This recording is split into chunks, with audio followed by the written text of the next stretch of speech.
جب معاملہ اللہ کے سپرد کر دو تو معاملے اور اللہ کے درمیان سے نکل جایا کرو۔ اے بندے، جس نے تجھے بنایا ہے اس سے بہتر تجھے اور کون سمجھے گا؟ بس تو اپنے رب پر بھروسہ رکھ۔ اللہ کو سب سے زیادہ پسند وہ انسان ہے جو ناپسندیدہ شخصیت کے ساتھ خوشی خوشی سے زندگی گزارے۔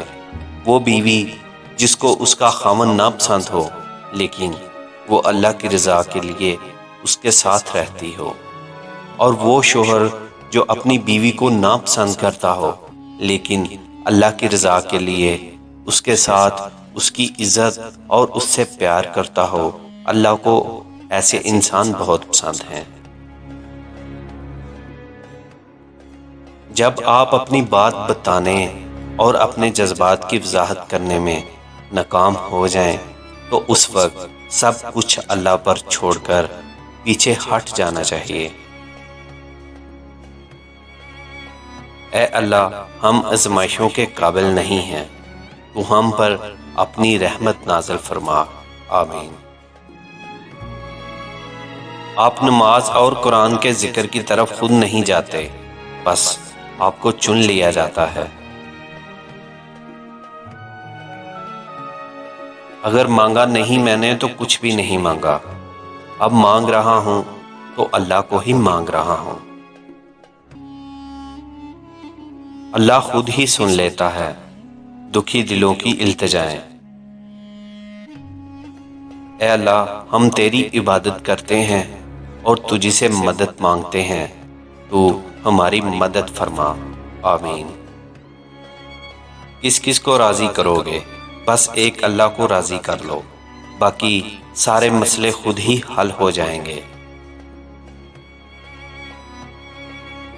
اللہ انسان کو چھوٹی سی تکلیف دے کر بڑے بڑے مسئلوں سے نکال دیتا ہے۔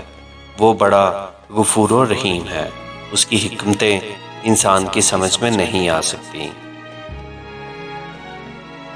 جب کوئی کام تمہاری مرضی سے ہو جایا کرے تو اللہ کا شکر ادا کیا کرو کہ اللہ نے تمہاری مرضی کو اتنی اہمیت دی، اور اگر تمہاری مرضی کے خلاف ہو تو صبر کرو، کیونکہ اب وہ کام اللہ کی مرضی سے ہوگا جو ہماری مرضی سے زیادہ بہتر اور افضل ہوگا۔ یوں تو وہ دلوں کے حال جانتا ہے، لیکن وہ چاہتا ہے کہ اس سے مانگا جائے، کیونکہ یہ اس کی شان ہے، وہ بادشاہ ہے۔ سب سے خوبصورت زبان رویوں کی ہوتی ہے، کچھ کہنا اور سننا بھی نہیں پڑتا اور ساری بات کی سمجھ بھی لگ جاتی ہے۔ معیار یہ نہیں کہ آپ کو کتنے لوگ جانتے ہیں، بلکہ معیار تو یہ ہے کہ آپ کو کس طرح کے لوگ پسند کرتے ہیں۔ قبروں کی زیارت کرنا فضیلت ہے، لیکن قبر کی تیاری کرنا فرض ہے۔ اس دن انسان اپنے وہ سارے اعمال دیکھ لے گا جو وہ کر کے آگے بھیجتا تھا۔ القرآن۔ اور جس دن جہنم سامنے لائی جائے گی تب انسان کو سب کچھ سمجھ آ جائے گا، مگر تب انسان کے سمجھنے کا کوئی فائدہ نہیں۔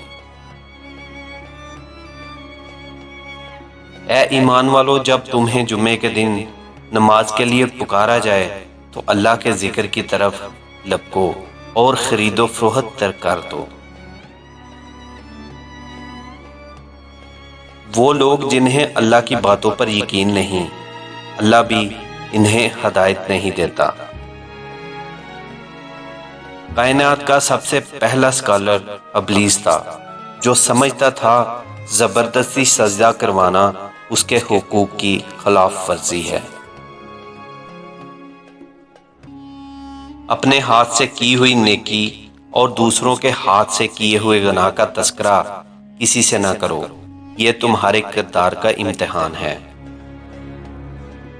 اگر تم نے نماز چھوڑی تو راحت اور برکت بھی تم سے چھوٹے گی۔ ظالم کو اللہ مہلت ضرور دیتا ہے، لیکن کیا تم نے سنا نہیں، اس کی پکڑ بہت شدید ہے۔ اللہ نے یہ صفت صرف عورت کو دی ہے کہ اگر وہ پاگل بھی ہو جائے تو اپنی اولاد کو نہیں بھولتی۔ نامکمل علم فساد پیدا کرتا ہے۔ زبان کا کہا دنیا سنتی ہے اور دل کا کہا اللہ سنتا ہے۔